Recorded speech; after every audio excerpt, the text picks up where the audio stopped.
Hi everyone and welcome back to my channel. Today I will be showing you how to do beginners square knots. So with the square knot, it is very similar to the half square knot. It's just another half of the technique because we've done one half, so we need to do the other. The square knot is a very common macrame knot. You'll find this in a lot of patterns, so it's a really useful one to be able to learn. So with the square knot, I'm going to again label these strings. So string number 1 is on my left, string number 2, string number 3 and string number 4. So to start off with, we need to make a half square knot. So we take string number 1 and we bring that over the top and across all the other strings there to make our number 4 shape. We're then going to take string number 4 on our right and bring that over the top of the tail of string number 1, like that. So that string number 4 is at the front. We're then going to take string number 4 and we're going to take that diagonally underneath the middle 2 strings to the hole on the left hand side here. We're then going to grab that string, so grabbing string number 4, the loose end of it, we're going to pull that all the way through the hole on the left so that we have this shape, and we can tell if we've done this correctly by making sure string number 1 is over the top of those middle 2 strings and string number 4 is underneath those middle 2 strings. Then we're going to grab the strings on either side and we're going to pull to tighten it up just underneath our lark's head knots. You can see I'm using my thumb to hold down those strings there as I'm pulling to tighten it.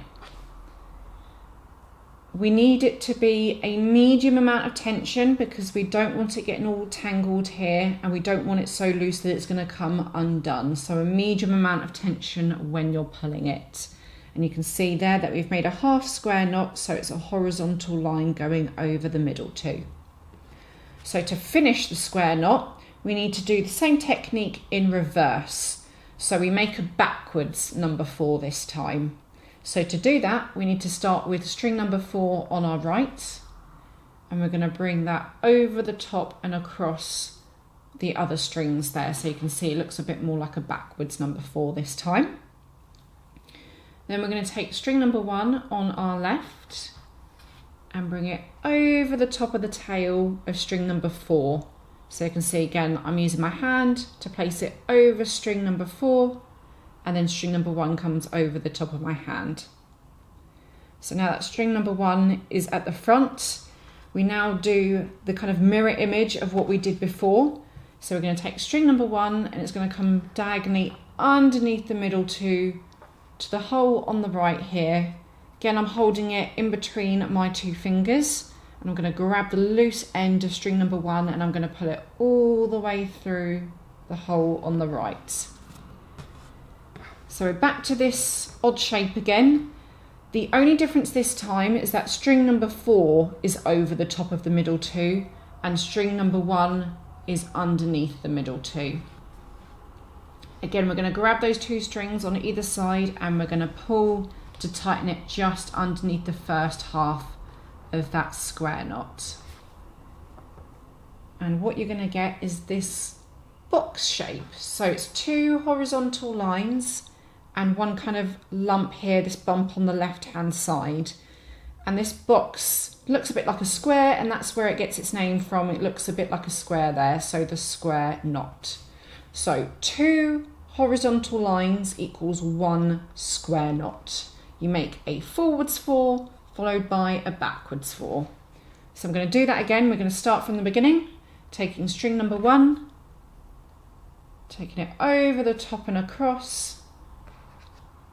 String number 4 comes over the top of the tail, string number 1, and then string number 4 comes diagonally underneath the middle 2 to the hole on the left, and then we pull that through. Grab either side and tighten it up. And then we go into our backwards 4, so taking string number 4, across and over the top, to make our backwards 4 here, then string number 1 over the top of the tail of string number 4, and then string number 1 comes under to the right.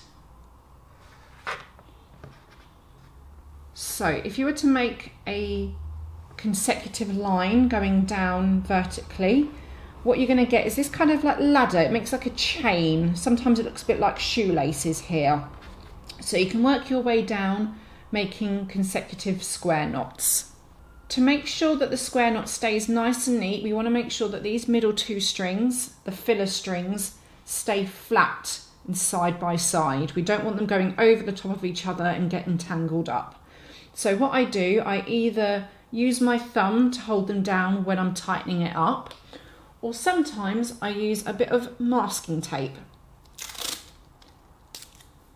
So we can leave a little bit of a gap here, and then just further down I pop a piece of masking tape down on the strings to keep them nice and flat. As long as you've got enough room to get your hand underneath to make the knot, the masking tape can help to keep those nice and neat and in place there.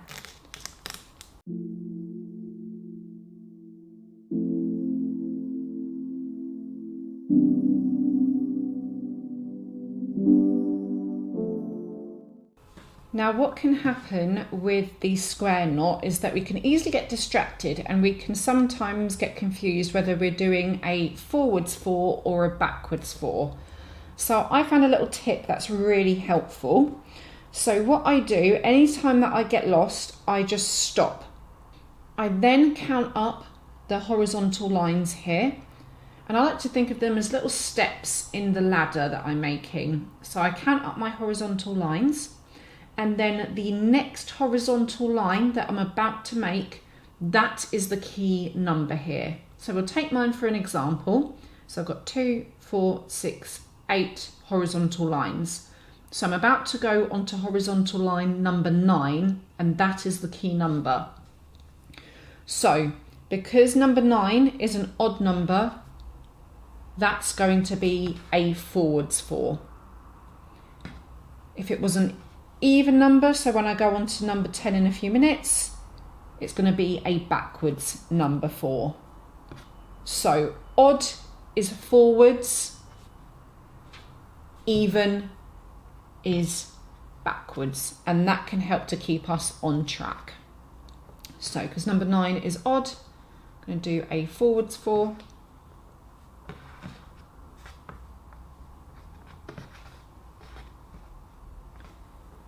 And then I'm now going to go onto horizontal line number 10. 10 is an even number, so I'm going to do a backwards 4. And I find this really helpful, just keeping me on track with which way I'm going. With macrame, you can usually see when you've made an error, so it doesn't usually look quite right.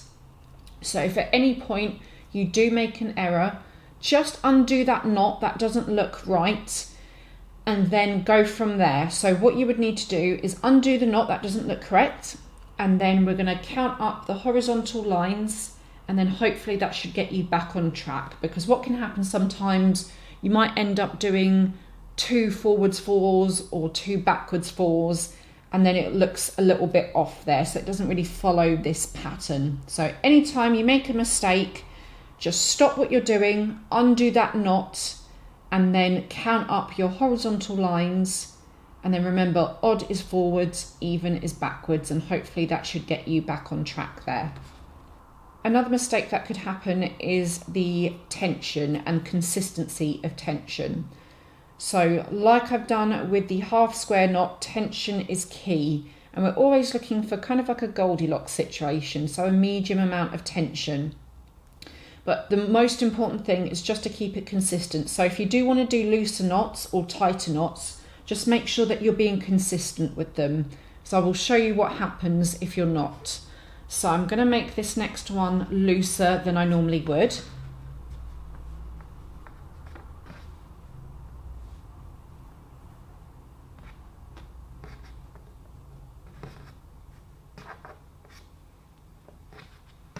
So you can probably already see there, it doesn't look quite right. And then this next one, I'm going to go really tight.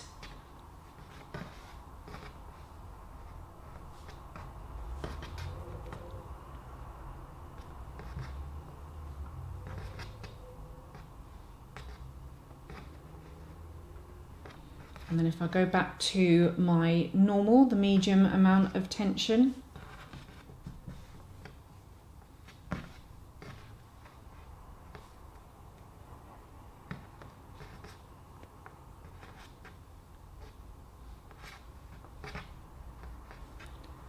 there we are. And you can already see that it just looks really messy there. It doesn't look quite right. You can see how I've gone really nice and neat with the tension here being exactly the same. And then the second I start changing the consistency of the tension, you can see how messy this ladder is looking here.